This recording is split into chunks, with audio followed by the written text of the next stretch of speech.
Izin memperkenalkan diri, nama saya Gevil Adelvin dari Teknik Pertambangan 2022.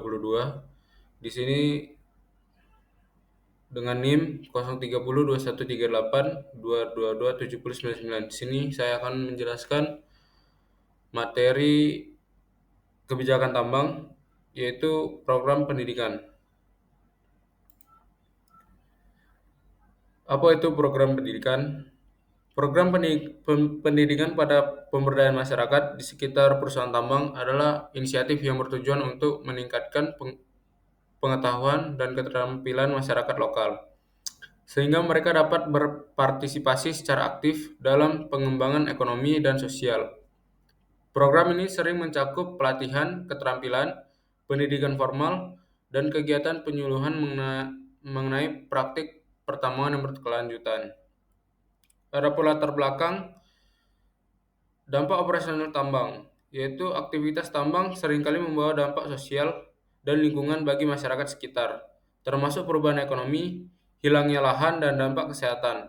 Program ini bertujuan untuk meminimalkan dampak negatif tersebut.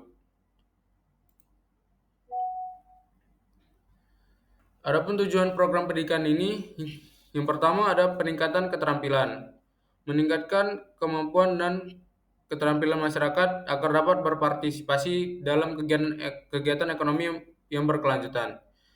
Yang kedua ada kesadaran lingkungan, membangun kesadaran akan pentingnya perlindungan lingkungan dan dampak kegiatan pertambangan terhadap ekosistem. Yang ketiga, ada pendidikan kesehatan, meningkatkan pengetahuan tentang kesehatan dan sanitasi serta secara mencegah penyakit yang berkaitan dengan aktivitas tambang. Yang keempat, ada pengembangan kewirausahaan, mendorong inisiatif bisnis lokal dan dengan memberikan pelatihan dan dukungan untuk usaha kecil. Yang kelima, ada partisipasi masyarakat, meningkatkan partisipasi masyarakat dalam pengambilan keputusan terkait kegiatan pertambangan dan penggunaan sumber daya alam. Yang keenam, ada pendidikan hukum, memberikan pemahaman tentang hak-hak masyarakat dan regulasi yang mengatur industri tambang. Yang ketujuh, ada peningkatan kualitas hidup, menciptakan peluang untuk meningkatkan kesejahteraan dan kualitas hidup masyarakat.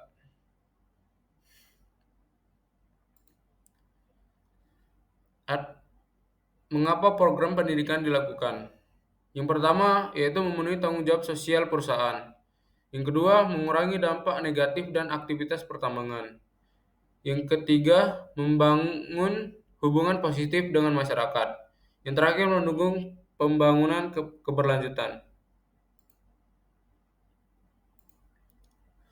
Prinsip dasar kedaulatan program pendidikan mencakup partisipasi masyarakat, kemandirian, keadilan dan inklusivitas, keberlanjutan, dan kolaborasi berbasis potensial lokal, dan juga evaluasi dan akuntabilitas.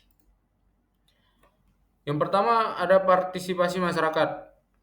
Masyarakat dilibatkan aktif dalam perencanaan dan pelaksanaan program pendidikan, sehingga mereka merasa memiliki dan bertanggung jawab terhadap hasil yang mereka lakukan.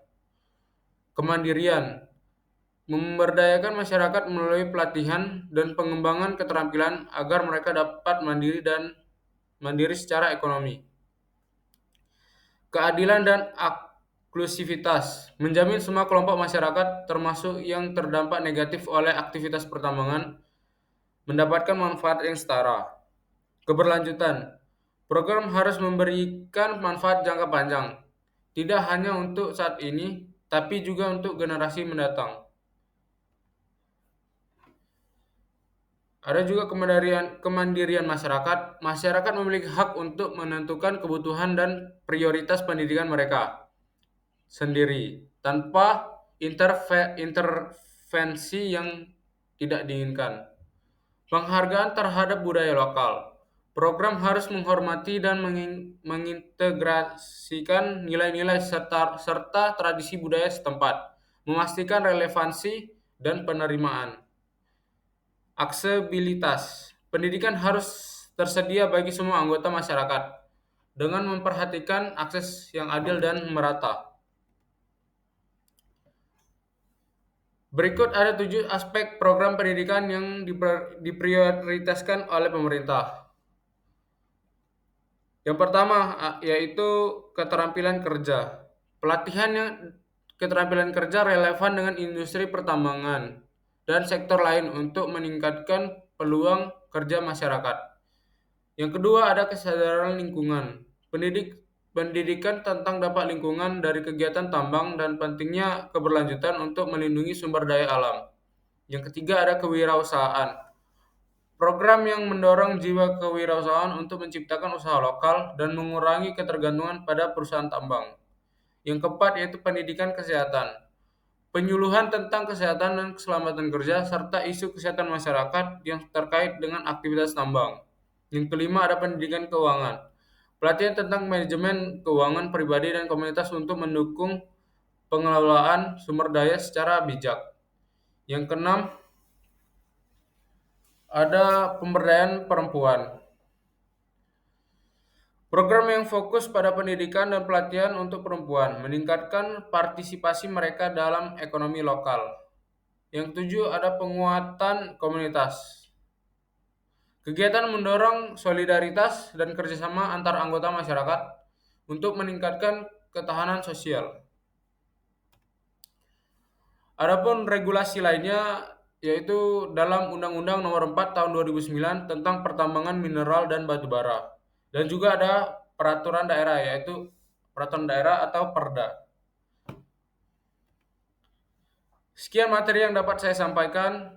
Saya mohon maaf jika ada salah kata dan penulisan dalam presentasi ini. Saya ucapkan terima kasih.